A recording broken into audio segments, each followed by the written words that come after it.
jiems šnekėti, normaliems žmonėms šio laidoje nėra ką veikti, bet duokit atsakyti. Labai trumpai mūsų diskusija keliauja. Duokit atsakyti. Aš galiu pasakyti, kad Dievas sukūrė vyrą ir moterį, kad jie vienas kitą mylėtų, turėtų vaikų. Viskas gamtoj dauginasi. Net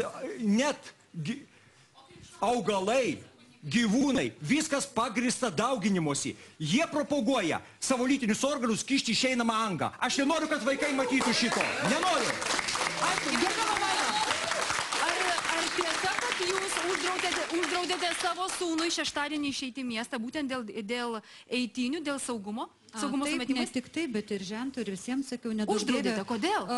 Aš bijau, kad gali būti provokacijų ir kad tie vaikai gali nukentėti, o kadangi menininkas baisiems smalsu, kas ten vyks. Ir todėl susitarėm, aš išvažiuoju su vyru šiandien vakare iš Vilniaus ir jie man pažadėjo visi sėdėti pas mane namuose ir visi lindėti man su anūkė namuose, kad niekur nei. Gerbiama Vaiva, kodėl jūs esate prieš eitynės? Aš ne prieš eitynės, aš bijau tiesiog, kad mano vaikai gali nukentėti per savo smalsumą.